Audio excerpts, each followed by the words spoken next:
আসসালামু আলাইকুম প্রিয় ভিউয়ার্স, আশা করি সকলে ভালো আছেন।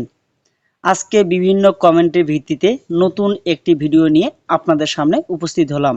আপনারা অনেকে কমেন্ট করেছেন যে ভাই জাগরণী চক্র ফাউন্ডেশনের যে নিয়োগ বিজ্ঞপ্তিটি প্রকাশিত হয়েছে, এখানে আমরা কিভাবে দরখাস্ত লিখব, হাতে লিখব নাকি কম্পিউটারে টাইপিং করব এবং কিভাবে লিখতে হবে এবং আবেদনের পদ্ধতি A to Z সম্পর্কিত আজকের এই ভিডিওটি যদি ভালো লেগে থাকে তাহলে অবশ্যই লাইক করতে ভুলবেন না।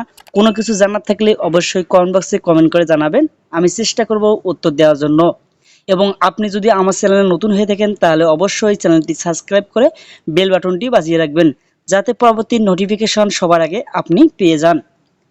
প্রথমে লিখবেন তারিখ, বরাবর নির্বাহী পরিচালক, জাগরণী চক্র ফাউন্ডেশন, প্রধান কার্যালয় 46, মুজিব সড়ক, যশোর ৭৪০০। এরপর বিষয় দিবেন জুনিয়র অফিসার, সার্ভিস গ্রেড 15। আপনি যদি জুনিয়র অফিসার পদে আবেদন করতে চান তাহলে জুনিয়র অফিসার লিখবেন। সিনিয়র অফিসার হলে সিনিয়র অফিসার। আপনি যে পোস্টের জন্য আবেদন করবেন সেই পোস্টটির নাম লিখিয়ে দিবেন। তারপর লিখবেন জনাব, যথাবিহিত সম্মান প্রদর্শকপূর্বক নিবেদন এই যে 29শে মে 2024 ইং দৈনিক প্রথম আলো পত্রিকার মাধ্যমে জানতে পারলাম যে আপনার অধীনস্থ জাগরণী চক্র foundation junior officer service grade 15 পদে কিছু কর্মী নিয়োগ নেওয়া হবে। অর্থাৎ আপনি যে পদে আবেদন করবেন সেই পদের নামটি এখানে লিখে দিবেন। আমি উক্ত পদের একজন আগ্রহী প্রার্থী হিসেবে আমার জীবন বৃত্তান্ত আপনার অবগতির জন্য নিচে উপস্থাপন করছি। এরপর আপনার নাম লিখবেন, আপনার পিতার নাম লিখবেন, মাতার নাম, বর্তমান ঠিকানা, স্থায়ী ঠিকানা, জন্ম তারিখ, এনআইডি কার্ডে যে জন্ম তারিখ রয়েছে সেই জন্ম তারিখ, জাতীয়তা, মোবাইল নাম্বার এবং শিক্ষাগত যোগ্যতার ক্ষেত্রে এইরকম একটি ছক তৈরি করবেন, যেখানে প্রথমে ক্রমিক নাম্বার, পরীক্ষার শিরোনাম, তারপর বিভাগ বা বিষয়, বোর্ড বা বিশ্ববিদ্যালয়, পরীক্ষার সাল এবং পরীক্ষার ফলাফল। উদাহরণস্বরূপ এখানে লিখবেন 1, পরীক্ষার নাম এসএসসি, বিভাগ মানবিক হলে মানবিক, বিজ্ঞান হলে বিজ্ঞান এবং বোর্ড যে বোর্ড থেকে আপনি পাশ করেছেন, কত সালে পাশ করেছেন এবং কত পয়েন্ট পেয়েছেন।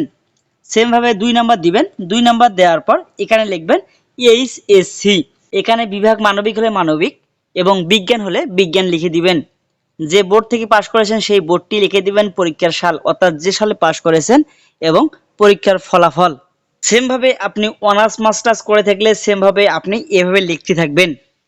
এরপরের কাজ হচ্ছে অভিজ্ঞতা নাই তারা এই কথাটি লিখবেন। অতএব মহোদয়ের নিকট বিনীত নিবেদন এই যে আমার উল্লেখিত তথ্যাদি বিবেচনাপূর্বক আমাকে উক্ত জুনিয়র অফিসার সার্ভিস গ্রেড 15 পদে নিয়োগদানে আপনার একান্ত মর্জি হয়। তারপর বিনীত নিবেদক, তারপর আপনার নাম লিখবেন এবং সংযুক্তি কথাটি অবশ্যই লিখবেন। সংযুক্তি কথাটি লেখার পর 1 নাম্বার দিবেন সদ্য তোলা 3 কপি পাসপোর্ট আকারের রঙিন ছবি, আবেদনপত্রে উল্লিখিত শিক্ষা সনদের ফটোকপি, জাতীয় পরিচয়পত্রের সত্যায়িত ফটোকপি এবং নাগরিকত্ব সনদ। অর্থাৎ যে কাগজগুলো দিবেন সেই কাগজগুলো সংযুক্তি কথাটিতে অ্যাড করে দিবেন। অর্থাৎ আপনি সকল সার্টিফিকেটের ফটোকপি, ছবি এবং ন্যাশনাল আইডি কার্ডের ফটোকপি এবং দরখাস্তটি একখানে স্ট্যাপলার করে আপনি কুরিয়ার সার্ভিসের মাধ্যমে প্রেরণ করবেন। কুরিয়ার সার্ভিসে যখন পাঠাবেন তখন অবশ্যই খামের ওপর পদের নাম এবং যে ঠিকানায় পাঠাবেন সেই ঠিকানাটি স্পষ্ট করে উল্লেখ করবেন। যদি সঠিক সময়ে সঠিক জায়গায় পৌঁছাতে পারেন তাহলে অবশ্যই আপনি পরীক্ষার জন্য ডাক পাবেন। ভিডিওটি যদি ভালো লেগে থাকে তাহলে অবশ্যই লাইক করতে ভুলবেন না। কোনো কিছু জানার থাকলে কমেন্ট বক্সে কমেন্ট করে জানাবেন। আপনারা দরখাস্তটি হাতে অথবা কম্পিউটারে লিখতে পারেন, অবশ্যই 1 পেজের মধ্যে হতে হবে।